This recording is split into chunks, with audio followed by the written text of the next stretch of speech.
Ngapain kamu kesini? Aku hamil anaknya Mas Arman.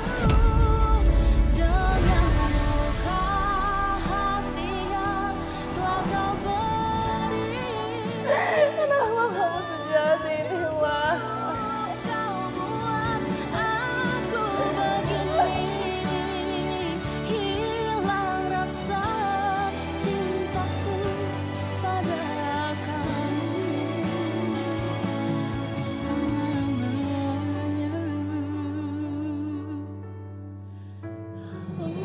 Ini uang kosan bulan ini ya, Pak? Udah pas ya? Nah, gitu dong. Nggak telat. Kasih ya. Iya, sama-sama, Pak. Pas. Nah, tinggal satu lagi nih. Masih ada. Mbak.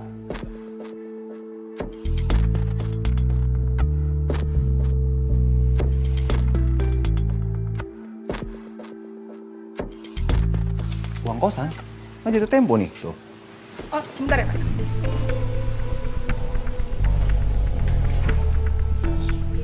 Ya, gitu dong. Lunas nih ya bulan ini ya. Lunas dong. Kasih ya. Iya. Mel. Mau kemana? Kosan. Kamu tuh pura-pura nggak lihat, saya gede di situ. Nah, gitu dong. Kasih, Pak. Ya. Oh, banyak kan uang kosan on time nih. Mas Arman mengambil bayaran sewa kos tanpa sepengetahuan saya. Itu saya dapat informasi dari beberapa penghuni kos.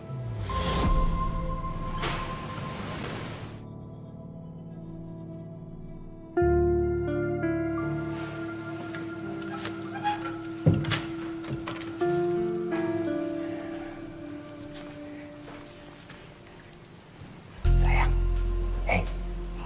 Sayang. Lihat nih. Mas Arman. Wow. Makasih ya, Mas. Sini. Mas Arman memberikan uang hasil sewa kos kepada perempuan itu. Dan yang lebih parahnya lagi, Mas Arman bertingkah semena-mena, membatasi pemakaian listrik, sampai-sampai saya diprotes sama penghuni kos. Bahkan ada beberapa penghuni kos yang pindah dari kosan saya. Kenapa sih nih? Gerah banget loh ini. Panas loh ini. Iya. Kenapa mati lampu begini? Ampun, gelap banget lagi. Gimana dong? Kosan apa sih kayak gini? Air nggak ada, panas. Mau mandi. Oh, AC mati lagi.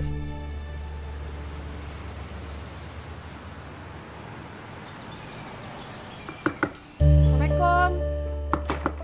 Iya. Kenapa kalian kesini? Bu Rima, kenapa tadi malam tiba-tiba mati lampu ya? Loh, emang iya? Iya Bu, semalaman saya juga kepanasan tahu nggak? Listrik mati begitu. Loh, kok saya baru tahu ya? Saya mau mandi aja tiba-tiba airnya nggak bisa nyala. Iya, tar dulu deh. Ini kayaknya ada yang salah deh. Bu, saya mau pamit. Ini kuncinya, Bu. Ran, kenapa Permisi ya, kamu Bu. pamit? Ran, tunggu dulu, Ran.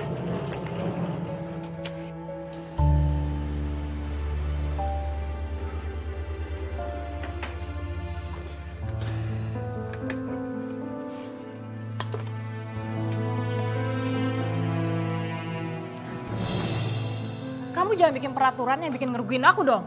Merugiin? Maksud kamu apa? Gara-gara kamu ngebatasin listrik dan air, penghuni kos pada protes sama aku. Bodoh amat. Lagi juga kalau nggak suka mereka keluar aja dari sini. Masih banyak yang mau kos di sini. Kamu juga nggak usah sok negor ya. Aku juga punya andil untuk bangun kos ini. Tanpa uang aku, nggak akan ada kos ini. Udah sejauh mana kamu urusin perceraian kita? Aku mau ngambil hak aku ya, biar aku nggak berurusan lagi sama kamu. Kenapa kamu diem aja? Belum kamu urusin kan? Aku masih sibuk, masih banyak urusan. Sibuk apa? Sibuk ngemanjain cewek yang gak tahu malu itu? Iya.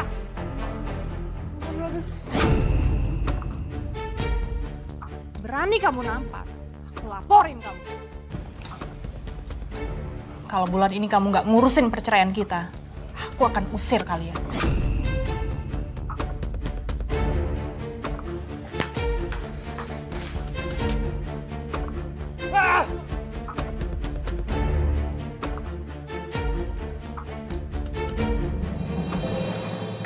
Mas Arman gak mengurus juga perceraian kalian.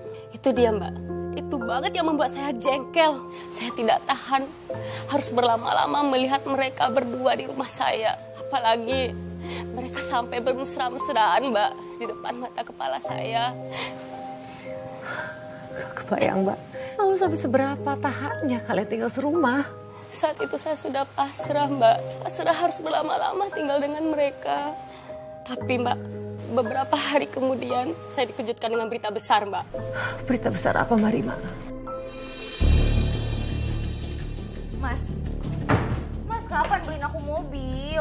Lihat nih, kandungan aku udah besar loh Mas. Kita tuh butuh mobil Mas, kita harus ke rumah sakit. Di luar tuh banyak banget debu Mas, kotor, kasihan kandungan aku dong. Kamu tinggal naik taksi aja ribet banget sih. Kamu bilang naik taksi, buang-buang duit lah. Mending duitnya buat beli mobil. Kamu tuh ya lama-lama banyak nuntutnya. Minta beli mobil segala, aku aja belum punya mobil. Kamu tuh nyebelin banget sih. Nah, bodo amat lah. Bisa nggak sih? Gak usah bikin gaduh di sini. Kecuali kalian udah nggak punya malu sih.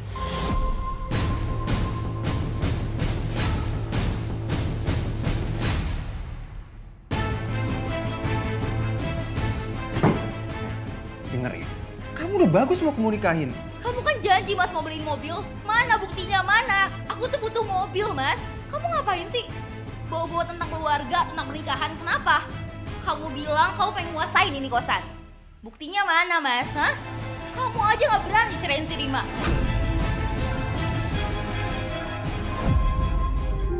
Dasar kamu, suami takut istri, tau gak? Apa kamu bilang? Ngajar.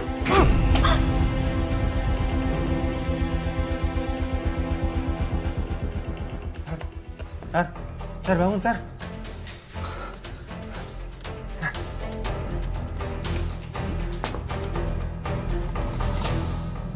Jadi setelah mereka bertengkar hebat kan Mbak, ada satu kebohongan besar yang terungkap Mbak.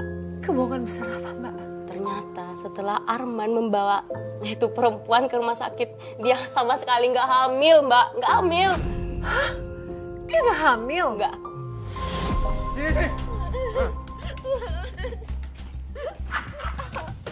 Pergi kamu. Mas, aku mohon Mas, maafin aku. Aku sayang sama kamu Mas, jangan tinggalin aku. Aku cinta sama kamu. Aku mohon, aku terpaksa bohong sama kamu Mas. Pergi kamu. Gak usah ngomong-ngomong cinta. Sekarang kamu pergi. Aku muak liat muka kamu. Malam itu Mas Arman benar-benar marah kepada Sari. Mas Arman pun mengusir Sari tanpa ada rasa belas kasihan. Tapi pengusiran itu ternyata berakibat fatal.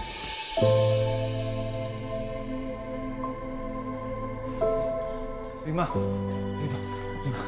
Sih, Aku benar-benar minta maaf, Rima. Aku ngelakuin salah. Aku benar-benar bodoh bisa tergoda sama wanita brengsek itu. aku nggak sudi. Rima. Please. Tolong, aku minta maaf. Aku akan menjadi laki-laki yang terbaik untuk kamu. Maafin aku ya. Maafin aku. Kamu urus perceraian kita. Atau aku yang akan urus sendiri. Rima, aku gak mau cerai, Rima. Rima, aku mau selamanya sama kamu.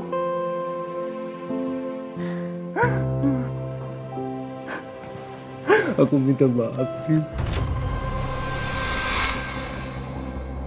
Sari.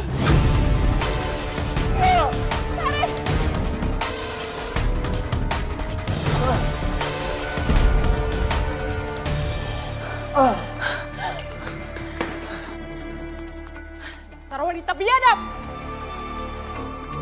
Anda harus tanggung jawab atas apa yang kamu lakuin. Kenapa? Mau kayak Mas Arman juga? Mau mati juga? Mungkin aku takut.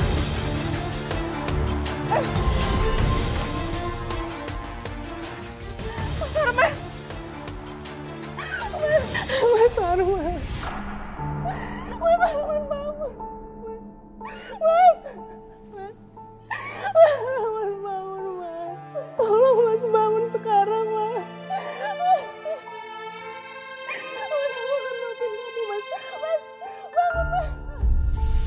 Saya nggak kuat Mbak melihat jasad suami saya yang tergeletak pada saat itu, Mbak. Saya nggak percaya kalau Mas Arman sudah tiada. Iya, Mbak. Meskipun saya kecewa, Mbak, dengan perbuatan mereka terhadap saya. Tapi bagaimanapun, Mbak, Mas Arman pernah menjadi bagian dalam hidup saya. Iya, Mbak. Mbak Rima, maaf. Dan perempuan itu, bagaimana dengan dia? Perempuan itu sudah dipenjara, Mbak. Karena melakukan pembunuhan berencana terhadap suami saya, Mbak. Dan yang paling penting kamu, Mbak Rima. Kamu sendiri bagaimana? Saya pindah, Mbak, ke kota lain. Rumah kosnya saya jual. Saya nggak kuat harus tinggal di kosan itu lagi, Mbak. Memorinya, Mbak, bikin saya stres. Saya tertekan batin, Mbak, melihat kejadian-kejadian yang ada di kos itu, Mbak. Iya, Mbak, saya paham sekali, Mbak. Kamu perempuan yang tegar, hebat, luar biasa. Dan saya mengapresiasi kamu mau berbagi kisah kamu kepada para pemirsa Catatan Hati Perempuan. Sehat-sehat ya, Mbak Rima. Terima kasih, Mbak Nadia. Pemirsa, sepahit apapun kenyataan hidupmu, hadapilah. Seberat apapun permasalahanmu, tegarkanlah. Karena setelah engkau mampu melewatinya, maka bersiaplah untuk menyambut kebahagiaan yang hakiki. Saya Nadia Mulia, sampai jumpa pada episode berikutnya.